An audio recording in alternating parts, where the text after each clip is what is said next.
Bagaimana cara pinjam uang di aplikasi Neobank tanpa BPJS? Oke, karena di video sebelumnya itu banyak yang komen masalah BPJS atau NPWP juga. Maka dari itu saya akan membacakan beberapa komentar di video sebelumnya ya, dan saya akan memberikan respon semampu saya aja. Oke, tanpa berlama-lama langsung aja kita ke kolom komentarnya teman-teman. Oke, yang pertama ini nih ada dari Etnachwa ya. Harus nabung dulu ya baru bisa pinjam di Neobank. Untuk jawabannya menurut saya ya tentu harus ya untuk awal-awal, tapi nggak selalu harus. Maksudnya nggak selalu wajib di situ terus, nggak. Contoh punya akun saya gitu.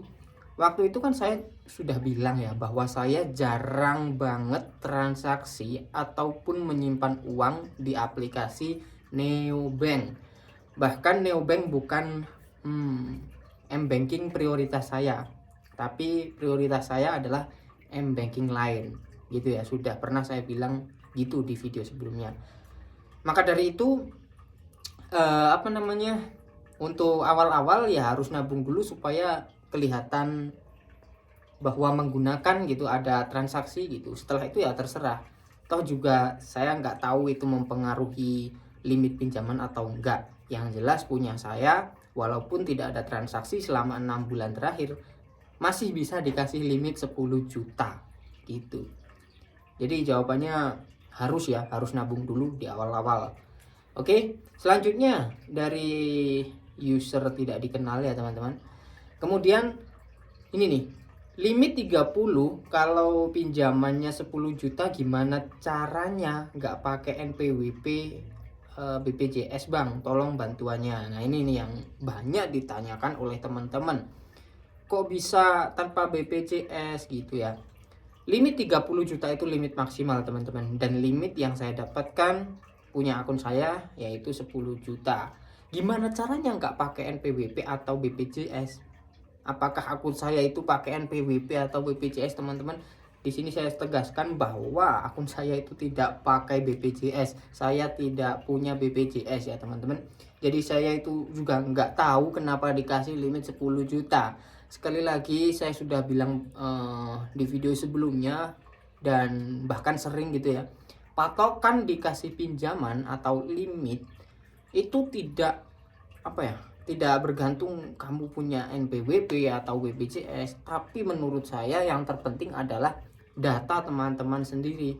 Dari data KTP itu, NIK kalian itu kalau sudah diketahui nanti kan bisa di tracking riwayat pinjaman, riwayat riwayat transaksi kalian, itu segalanya bisa dicek melalui NIK kalian.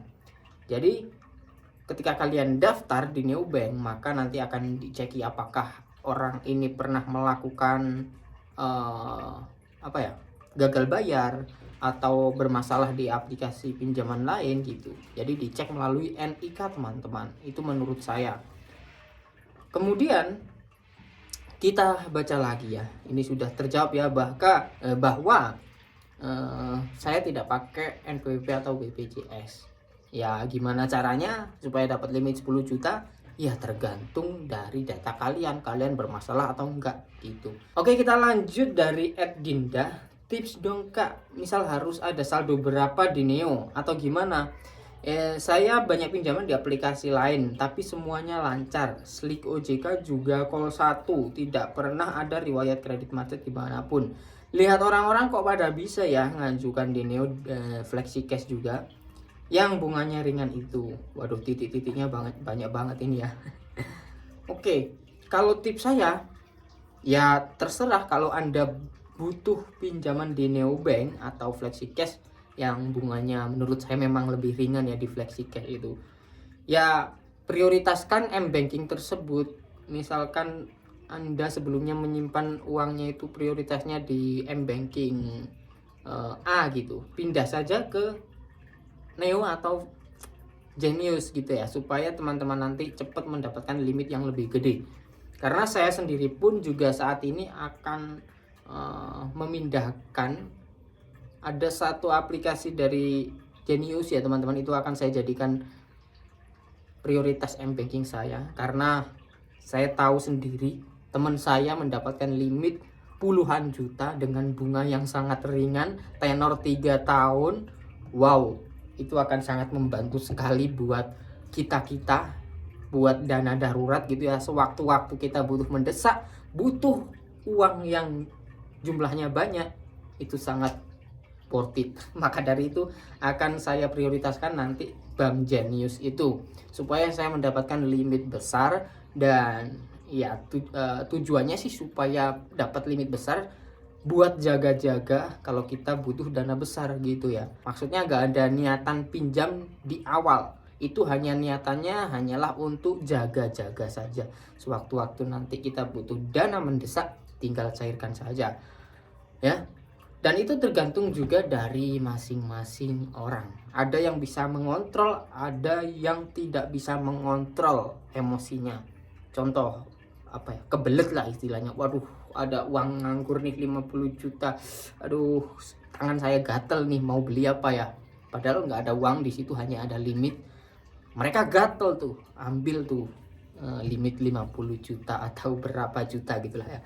Dan dia tidak melihat kondisinya seperti apa, keuangan pemasukannya, tidak melihat itu.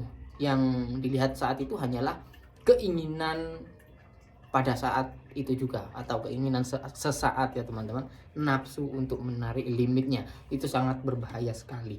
Oke, apapun apapun aplikasinya, aplikasi pinjaman online apapun ya, kalau kita bisa mengontrol, itu tidak akan terjadi hal-hal yang tidak diinginkan. Menurut saya seperti itu. Gimana menurut teman-teman?